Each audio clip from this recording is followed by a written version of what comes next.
Christy Smith made headlines in December when she revealed she had quit her job and divorced her husband after falling in love. Okay. So I guess she fell in love with the prisoner. Okay, so she insisted that her view was just misunderstood, I guess the prison guy. This came after he had been dubbed the most hated man in America for price gouging a drug for people with HIV. Bizarre though, the story was Smith, I believe that's her last name. Yeah, Christy. I don't know why they won't just call her Christy. Has plenty of company. For every incarcerated man, it seems there's a woman interested in being his pen pal or more. Okay? Christy Smith, a former journalist who helped break the story of a white-collar criminal, Martin Shkreli.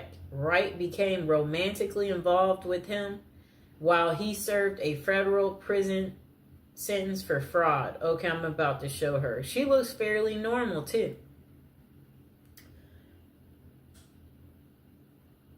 She's, normal looking lady. And, he's the genius. I'm trying to say, I guess, he thought he was the genius. He didn't know he would get caught. It's a trend explored in the book Love Lockdown, Dating, XXX, and Marriage in America's Prisons. Okay. Greenwood decided to start researching prison marriages after her own extensive correspondence with jail white-collar criminal Samuel Israel III, currently serving a 22-year sentence in Butner, North Carolina federal prison for mail fraud and investment advisor fraud. Oh no.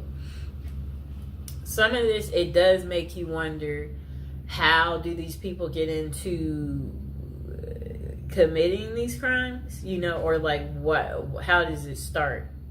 What, do you get away with one thing and then it makes you think, oh, I could do that again and get away with it. And then you keep getting comfortable enough. You get so comfortable that you keep on, and then you eventually leave footprints. Okay, so this guy, I guess his name is Israel, it said he had faked his death by staging a suicidal plunge off the Bear Mountain Bridge in upstate New York in June 2008. He turned himself in to the feds 3 weeks later, and Greenwood reached out to him whilst researching her first book, Playing Dead, about people who fake their own deaths or disappearances. They have stayed in touch for 7 years, corresponding frequently, although they have never met.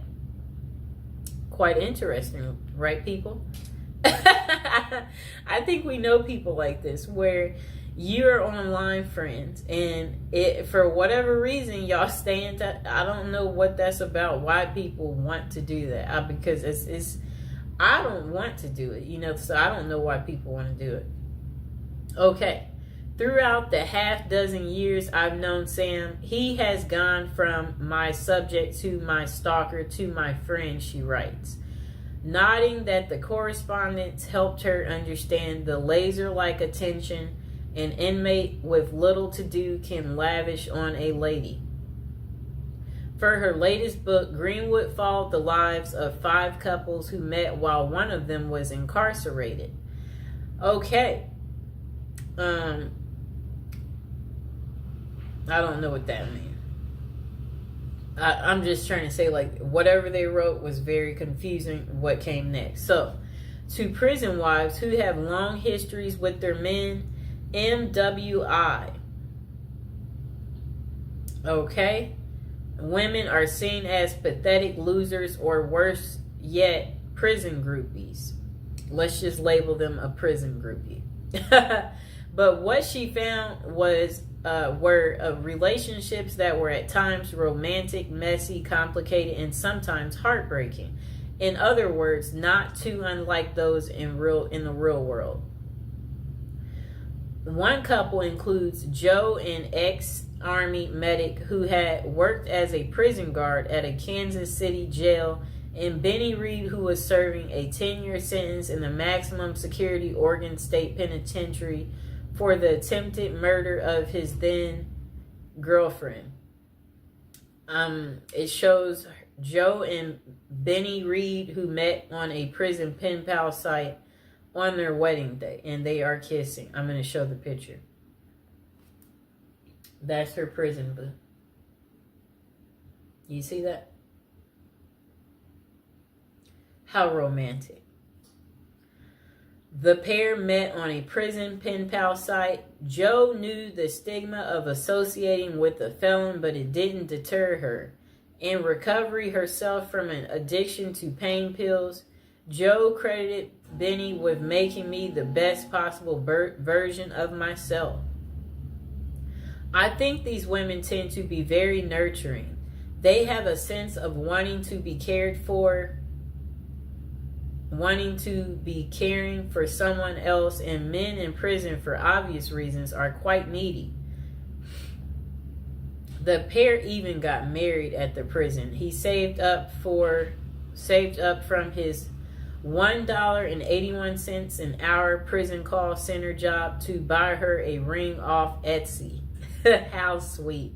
But the relationship ended abruptly when Benny found other companions online. Are you kidding me?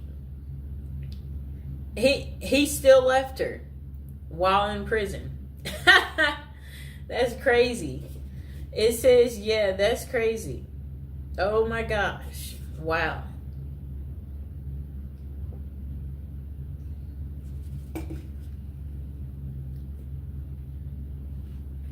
I'll reread that part for you.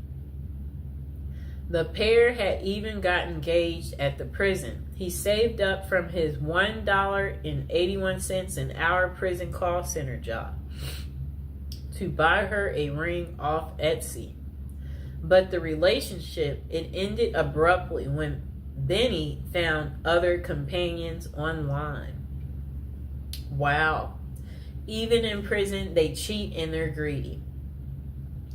Just why do women fall for imprisoned men? According to Dr. Fred Berlin, director of the Johns Hopkins XXX and Gender Clinic, there tends to be this trait of intense mothering in prison wives, writes Greenwood. I think these women tend to be very nurturing. They have a sense of wanting to be caring for someone else, and men in prison, for obvious reasons, are quite needy. But not every prison wife goes into a pen pal relationship looking for love. Sheila Rule, a longtime foreign correspondent for New York Times, met Joe Robinson while doing volunteer work for a prison ministry.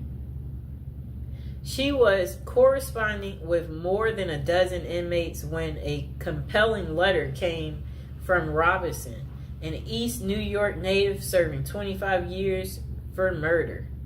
Now, I have to look at this close up. I guess she was really lonely too.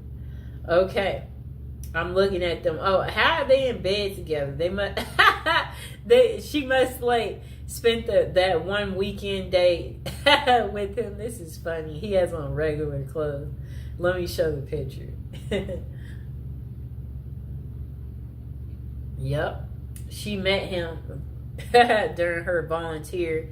Okay, so look, that lady I showed you, Sheila, a longtime foreign correspondent for New York Times, met Joe Robinson, the guy that you saw there, while doing volunteer work for a prison ministry.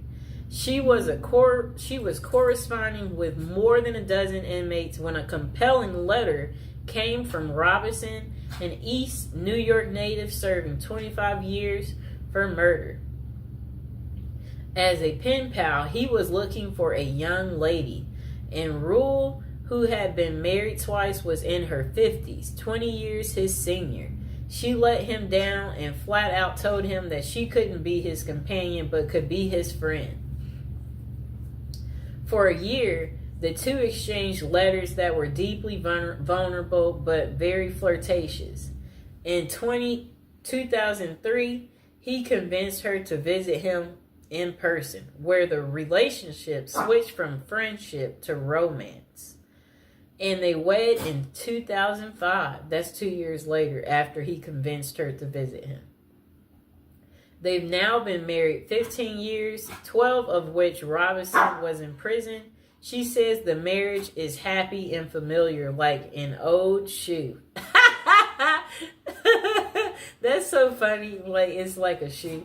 Still, Rue initially told few people about the relationship. When she decided to tell a friend she thought was progressive, the friend asked how she could be with someone charged with murder. I'm not marrying Joe's past, she told the friend. I'm marrying the person he's become. Do you like her excuse? So that's the end of Terrible Crimes. How it couldn't stop these ladies from marrying men behind bars. I hope you guys liked the video. Don't forget to like and subscribe. Let me know, are you enjoying the prison series? Is it very lovey-dovey?